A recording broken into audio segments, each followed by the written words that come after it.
Continuando, próxima pergunta. Nos países não comunistas, o comunismo quer melhorar a situação dos operários? Não. Nos países não comunistas, o comunismo quer que os operários fiquem tão miseráveis que cheguem ao desespero e, assim, provoquem greves e desordens, aos quais os comunistas aproveitarão para derrubar o governo legítimo e implantar sua ditadura. Próxima pergunta. Nos países dominados pelos comunistas, não há diferença de riqueza e de classe social? O comunismo promete abolir as diferenças de riqueza e de classe, mas isto é, contra a natureza humana. Destruindo a moral, o direito, o comunismo favorece um grupo de dirigentes e de membros do partido, que dispõem de grande riqueza e vivem com fartura e luxo em casas suntuosas, enquanto o operário em geral passa privações e é obrigado a trabalhar onde o partido manda, sem parar, para morar somente em um quarto, onde se amontoam os pais, os filhos e todos os membros da família, sem cozinha, sem banheiros próprios. A diferença entre os que mandam e os outros é muito maior que entre os capitalistas e os operários. 10º tomo. O papel de Satanás. Próxima pergunta. Quem inventou este regime? Eu vou até responder devagar essas próximas perguntas e respostas. Repetindo. Quem inventou este regime? Quem inventou este regime foi Satanás. Quem sabe que o melhor meio de levar os homens à perdição eterna e fazê-los rebelarem-se uns contra os outros e contra a ordem constituída por Deus. Próxima pergunta. Como que Satanás consegue adeptos para esse regime? Pois bem, prometendo aos homens o paraíso na terra, se eles renunciarem a Deus e ao céu, Satanás consegue enganá-los, como fez aos nossos primeiros pais Adão e Eva, e o resultado é o inferno na terra e na eternidade. Próximo tomo. A violência e a liberdade. Como se implanta o regime comunista? Pois bem, vamos lá. O regime comunista é implantado, em geral, pela violência. Isso mesmo, pela violência. Os comunistas procuram chegar ao poder de qualquer modo, por eleições, por pressão de tropas estrangeiras, por golpes e a armas. Armas, uma vez no poder, destrói toda a oposição e implanta uma ditadura em nome do proletariado. Próxima pergunta. Então, são os operários que passam a mandar? Não, os operários não mandam. Eles passam a situação de escravos, trabalham onde o governo os manda trabalhar. Não podem se afastar dali. Recebem o salário que o governo quer e, se reclamam, podem até ser fuzilados. Próxima pergunta. O comunismo admite direito à greve? Nos países que quer dominar, o comunismo exige a lei e que a lei estabeleça o direito de greve e organizam paredes para desmantelar a economia nacional. Mas, uma vez dominado, o país não tolera a greve em nenhuma hipótese. O sujeito, o operário, a mais tirânica escravidão. Próxima pergunta. É somente pela violência que o comunismo é implantado? Em geral, o comunismo é implantado pela violência, mas é ele que é preparado por muitas atitudes dos cristãos. Próximo tomo. O materialismo do Ocidente prepara o caminho do comunismo.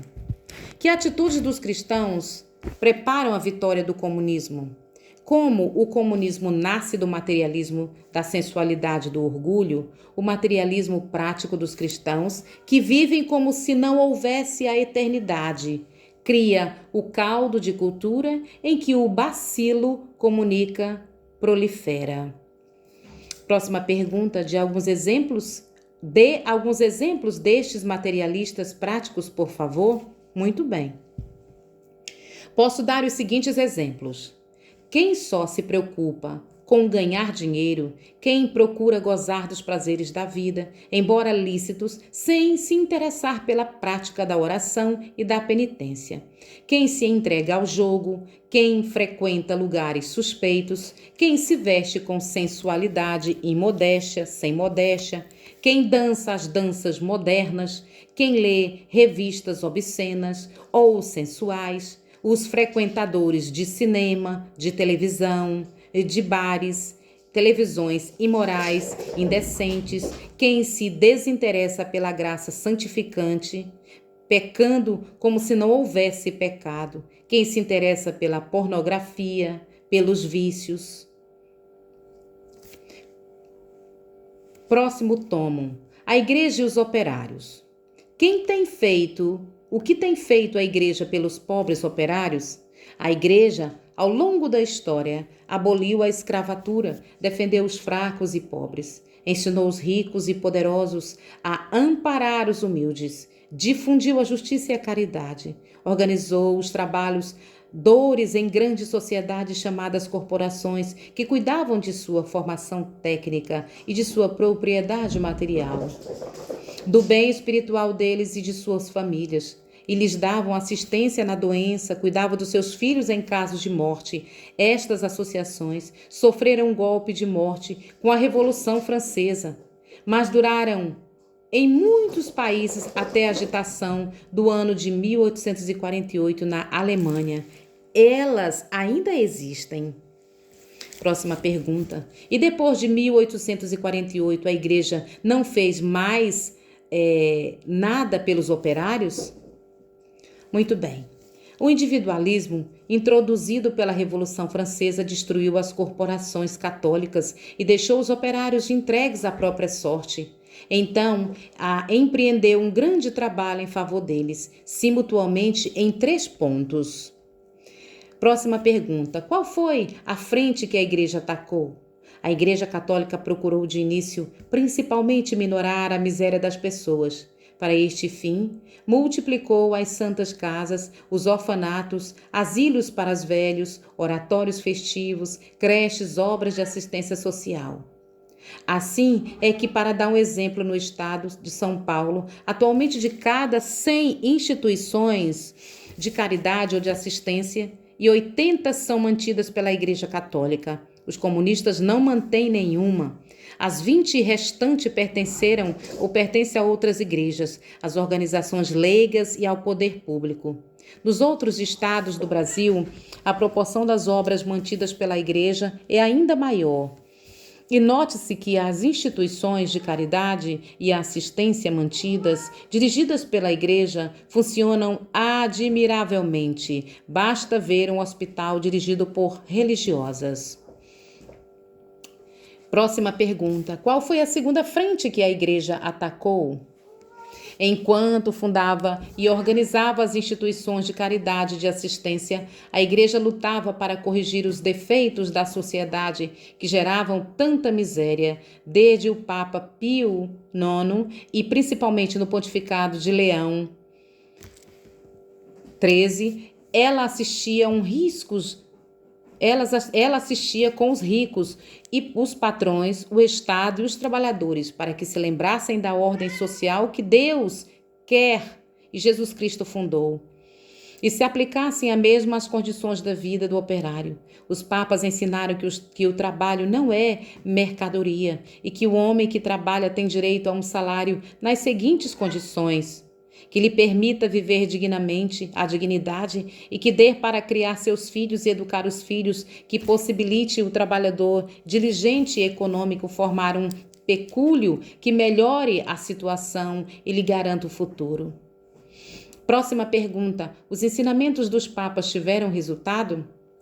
Os ensinamentos dos papas já modificaram completamente, em muitos países, a mentalidade dos patrões e dos operários e melhoraram felizmente as condições destes últimos que entraram. Mas a Igreja continua a insistir e o atual pontífice, Sua Santidade, o Papa São João Paulo XXIII, publicou há pouco a encíclica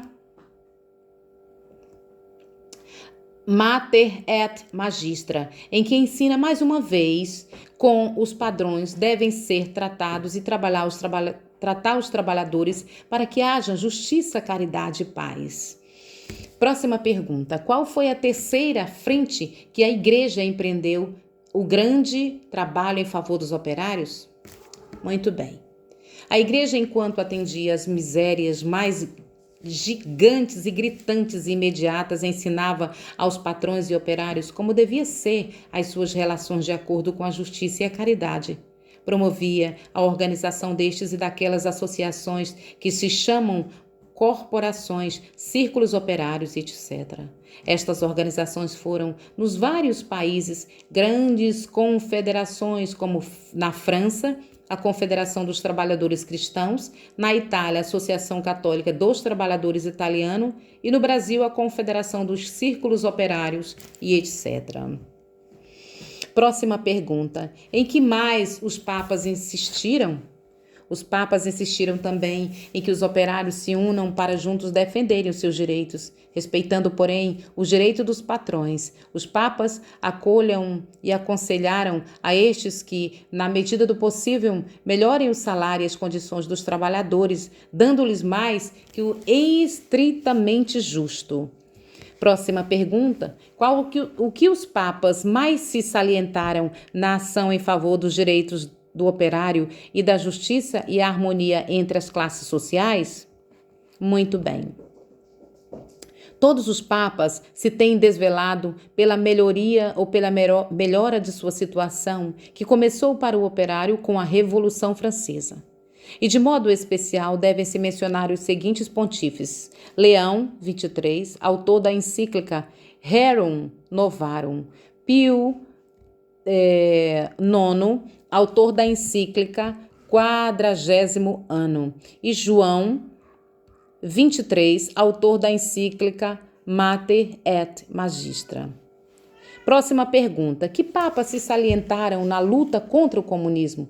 Todos os papas de Pio IX, XXIII, têm condenado o comunismo. A encíclica Divini Redemptoris de Pio IX trata-se especialmente do assunto com grande clareza e vigor. Durante o pontificado de Pio IX, de Pio XI, a Suprema Sagrada Congregação do Santo Ofício fulminou com a pena de excomunhão quem pertence ao Partido Comunista ou colabora com ele. Próxima pergunta. Quais as consequências práticas desta excomunhão? Os membros do Partido Comunista e os que com ele colaboram não podem receber os sacramentos da comunhão e nem ser padrinhos de batismo, nem de confirmação, nem de casamento e nem de crisma. Ficam privados de enterro religioso e sepultura eclesiástica. E não se pode celebrar em público missa em sufrágio de suas almas. Gente, seríssimo isso. Próxima pergunta. Os comunistas têm direito de divulgar suas doutrinas de viva voz ou pela imprensa, rádio ou outros meios de propaganda? Não. Segundo a doutrina católica, o erro não tem direito de ser difundido. Cumpre o poder público proibir-lhe a propaganda.